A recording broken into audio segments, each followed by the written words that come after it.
This is Pet Life Radio. Let's talk pets.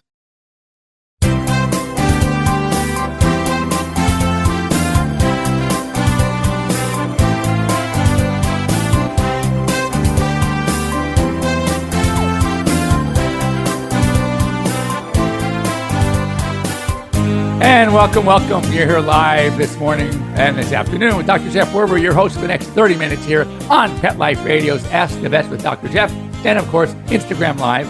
We're here for you. We're here for your pets. Talk about anything you want to talk about. I always have stuff to talk about, but we're hoping that between this audience and this audience, that someone will have some questions, something that irked them, something that happened to their pet, and they want some information. They want an explanation. They want to find out what's going on. And that's why I'm here.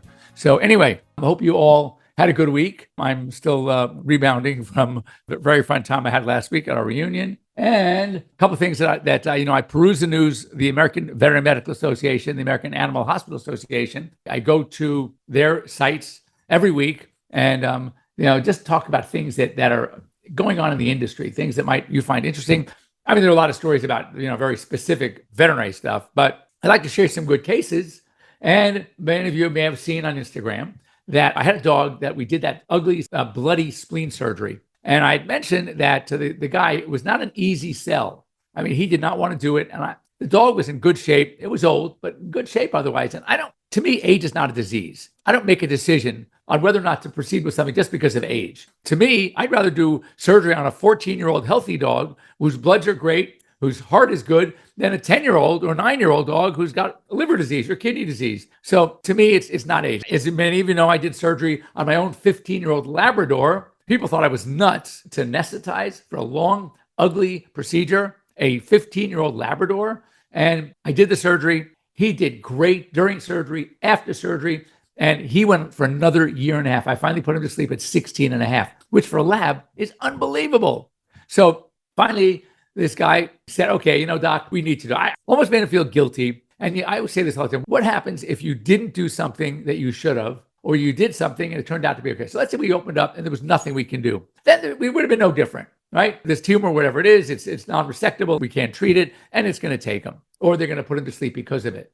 Or we go in and guess what? I can at least remove it by sometime. If we didn't do surgery on that day, it probably would have ruptured and he would have bled out. So the fact that we did it, I don't know if you saw the video, there was blood everywhere. These big, huge blood blisters. Every time I touched it, there was like a water balloon, but it was a blood balloon. And they popped in the blood all over the place. That blood he would have lost it all. Anyway, P.S., the spleen itself looked okay. He had a couple of, budding blisters that looked like they were about to grow.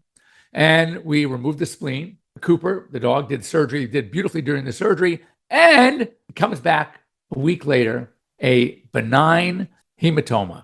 It was a lymphocytic spleen. It was just an inflammatory response with the hematoma. And basically, this was curative. This dog, it's still an old dog and other things that might affect him, but not the spleen. He will not bleed out, and he is doing great. We took stitches out last week. And then when the biopsy came back, that was one of the best phone calls to make, when you get to call an owner and say, guess what? This was life-saving. Your dog is going to be just fine. And those are the best. That's why I do it. So many people will say that they wanted to be a veterinarian, but they didn't because they couldn't put him to sleep, or because they couldn't handle all the, the blood and gore. And I'm thinking to myself, those things are when you can say, literally, when these hands actually saved an animal's life, that is the best thing ever. So anyway, the dog was doing great. So I had another case, and we talked about this a while ago. There is a new treatment. Those of you who have cats, ever had a cat with FIP, feline infectious peritonitis, and there is a new treatment out. It's interesting. I did not learn it from the veterinary world. I learned it from one of my clients, because for some reason, even though it was started at UC Davis, discovered by Dr. Niels Peterson, who was one of the researchers who was my professor way back in the day, it's a phenomenal. So it is an injection called GS44. It really is GS41524. But those are a lot of numbers to forget. So GS44. And it is some injection is given. Now they even have it in oral form, but I like the injection better. And you can go to FIPwarriors.com or curefip.com. You have to get it from a legitimate source because there are a lot of copycats out there now. but it's not really talked about in the veterinary world. It blows my mind. I've learned something from my clients and it's great. So I've already had personally, not counting the one that taught me, but I've had 5 cats since. We're on cat number 6. Okay. And it's 84 daily injections. And I saw this cat. This cat was belly full of fluid, scrawny. It was going to die. It was 100% going to die because, as we knew it, FIP, feline infectious peritonitis, 100% fatal. So I just saw last week for the first recheck. I think it was 10 injections in, and this cat is already doing well. It's a mind blow. How this stuff, whatever the CS44 is or 441524 is, that it literally is saving lives. It's amazing. So anyway, very thrilling. Our Dutch Shepherd had a tumor. They removed it, and it also didn't remove spleen as well. Good. Yeah, no, it's great. I'm one of these guys because, as I said, I recommend it. You don't know. You can do an ultrasound. You can see stuff, but you can't tell what it is from ultrasound. Yes, it may look ugly on ultrasound. It may look like a tumor, and maybe it's going to be a tumor. But then on the ultrasound, you don't know what other organs may be involved. So my feeling is if the pet is healthy, all right, and the bloods are okay, and his heart's good, it's worth exploratory. It is worth going in, taking a look. There's nothing that replaces opening up the abdomen and really seeing what's there, seeing what it's connected to. Is it resectable? And when you do it, it's great. I've done tumors in the neck, thyroid that were huge and very difficult surgery, very challenging. You're working around the jugular vein and the vagal nerve and the carotid artery, and you have to really do some really good dissection. And yet, when you're done and it worked out, it's amazing. It's a great feeling. So anyway, I love it. So all right, some other things that I want to talk about. So the topic of discussion was just doing splenectomy. It was a case that I had that we removed a spleen, bleeding. It was ugly, and it turned out to be a benign hematoma and saved this dog's life. Dog did great. All right. So, here's a good one. This comes from my sis, an article about the FDA alerting pet owners. So I checked with my good friend and colleague, Dr. Mike Dryden. Mike is now emeritus. He was the top parasitology professor at Kansas State University. He is known as Dr. Flea. He is literally everything flea. Any new product goes through Mike's lab. And so first of all, that FDA thing is on the older side. And so it's been there for a while. It's like checking on Rimadyl, Carprofen, and hearing the horror stories when it first came out years ago because it was being overdosed. And so there is a rare connection between seizure disorder and the new class of drugs called isoxazolines. The 4 isoxazolines are Bravecto, Credelio, Simparica, and NexGard. They are all very effective. Simparica, NexGard, Credelio are good for 30 days. Bravecto is actually good for 12 weeks.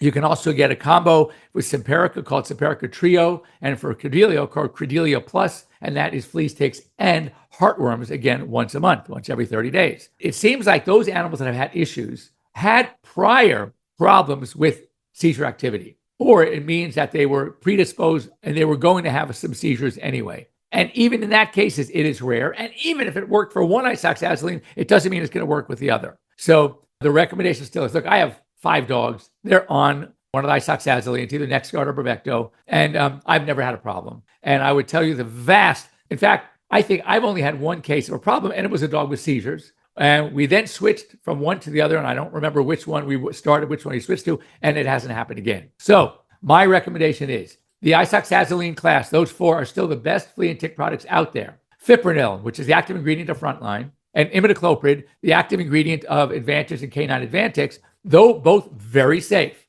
but they're not going to be as effective. And Revolution was never really that effective for dogs. However, it is still one of my favorite for cats, and I have my cats on Revolution. So just do some homework. Don't be afraid. They still are really, really good products. What diagnostic do I use for confirmation of FIP? I usually do the FIP titer. They do it at 1 to 400 and 1 to 1600. This particular cat was high positive on both. There was no doubt in my mind this was FIP. I mean, I took one look at the cat. The cat was under 2, the big belly, fluid. I told him, I said, I'm going to stick a needle in the belly. Took an ultrasound. It's going to come out with a very sticky, yellow, straw-colored fluid. And sure enough, it's exactly what it was. Then we got the results back, high at 1 to 400, high at 1 to 1600. It was FIP. There was no doubt in my mind. Anyway, that's one thing you get when you've been doing this for a long time. All right. No, okay. So this is from Shola 7057. Our dog is healthy, other than I noticed a tumor on her toes. I immediately had a needle biopsied. It turns out it's cancer.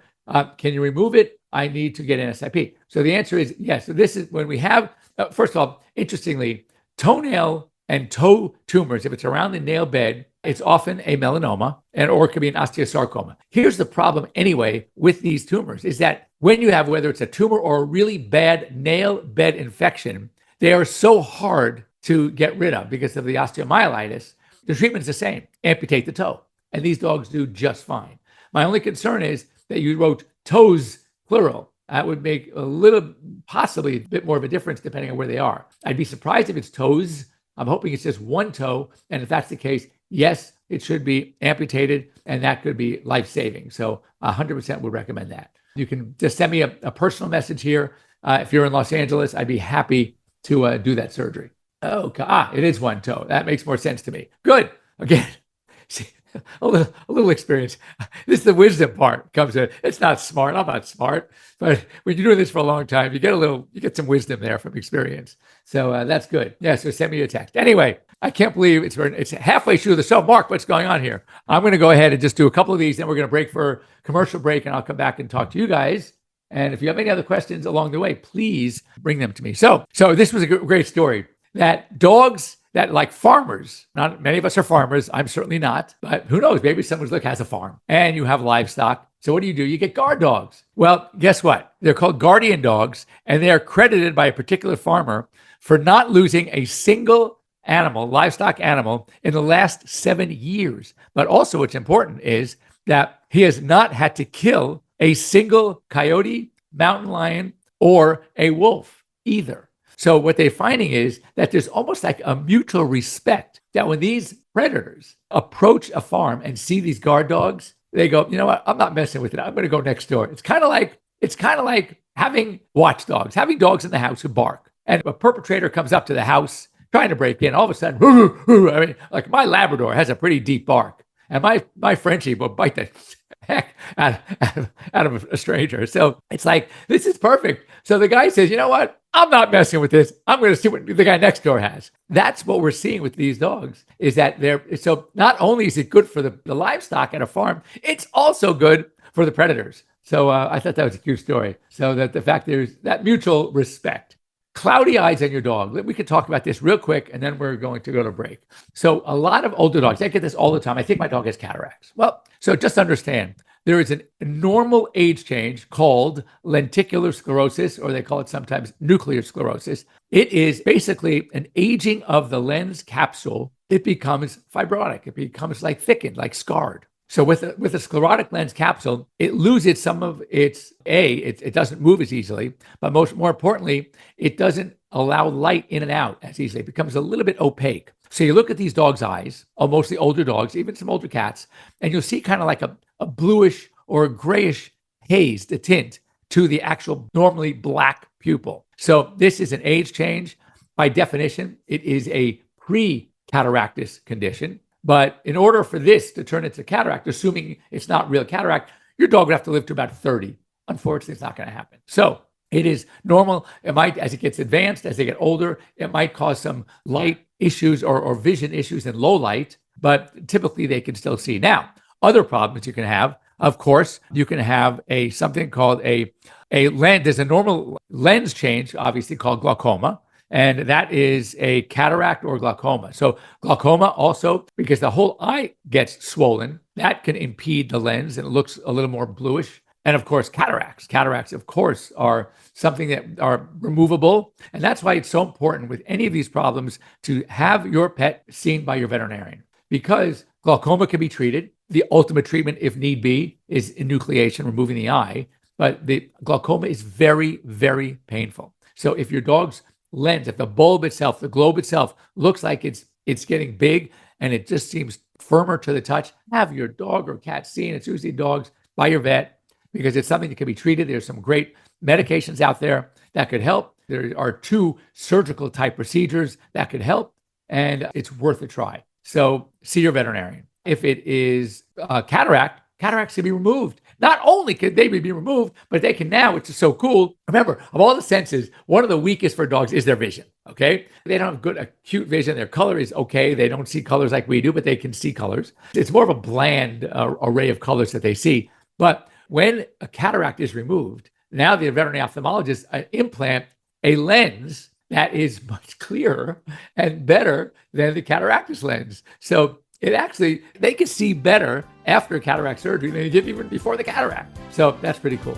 So, but definitely something you want to see your veterinarian for and have that checked out. So before we go on, I want to take a quick break for our advertisers here on Pet Life Radio, and I'll be back here in a second. I will stay on here during the break so we can talk. Don't go away. Take a bite out of your competition. Advertise your business with an ad in Pet Life Radio podcasts and radio shows. There is no other pet-related media that is as large and reaches more pet parents and pet lovers than Pet Life Radio.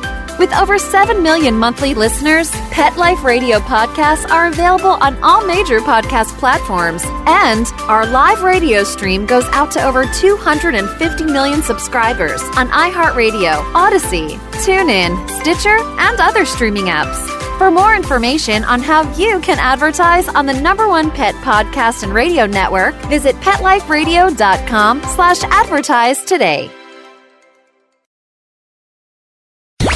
Let's talk pets Let's talk pets on Pet Life Radio. Pet Life Radio. PetLifeRadio.com.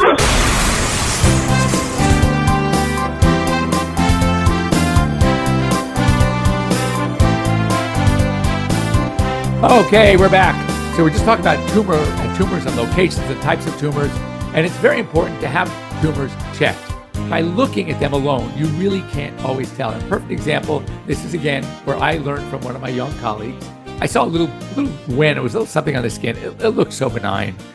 Maybe a histiocytoma, which is benign. They often go away by themselves. I said, look, we'll just watch it if it becomes a problem. So I said to my young associate, I said, would you have done anything differently? She goes, well, good, fresh out of school. And she goes, I would have aspirated it. I said, well, okay, let's aspirate it. So she aspirated it. Sure enough, it was a cancer. So you see, an old dog can learn new tricks. So you should always evaluate things, even if it's a lipoma. You're 99% sure. It looks like a lipoma. It feels like a lipoma. It's just a benign fatty tumor. Still stick a needle into it just to make sure, because you never know. Some of these things that look so kind of benign on the outside, you think, it's nothing, it's a wart. Warts are a little different because those you can tell. But when you see a growth, if it's firm, and a lot of times what I do is I'll see a growth that it's under the skin, it feels like it might be a cyst, what's called a sebaceous cyst. So I stick a needle in anyway because I want to see, is this something that we can drain? Now, mind you, when you drain a sebaceous cyst, you see it's ugly. Ever watch that thing on internet? Or a TikTok with the doctor, this dermatologist squeezing those disgusting, pores and zits. It's so gross. But anyway, you have to know that those are like sebaceous cysts in dogs. So I'll stick a needle and pop it and I squeeze it. The owners get so grossed out to see this. Oh my God, it's disgusting stuff.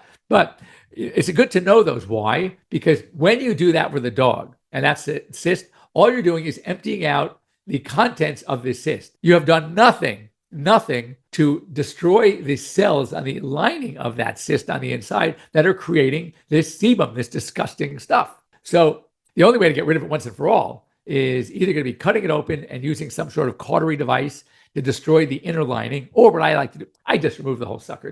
Next time I have it, I rarely have to do it as part of by itself. But next time we do the dentals, we'll go ahead and we'll remove those little cysts because that's the only way to get rid of them once and for all. So bottom line is, if you feel a mass, if you feel a lump or a bump, at least have it checked out. It may be nothing. Hopefully it is nothing. The majority of times it is nothing. But if you can get something early, especially when it comes to a mast cell, and you have a grade 1 or grade 2 mast cell, and you get it early and remove it, it's curative. So grade 3s, different story. The big one I told you on my dog, when I did Grover, and he lived for 16 and a half years, after the surgery, a year and a half after 15-year-old's surgery, he was grade 3. I knew it was going to get him, but you know what? I think what got him, because we had him on medicine that really is perfect for mast cells, it was just his age, 16 and a half. I think that's what did it. So anyway, good question. Haven't heard about many lepto cases this year. Updated my dog's Bordetella vaccine, but skipped the others. Is that fine? Again, my opinion. It's only my opinion. And that is, yes, it's fine. Now, unless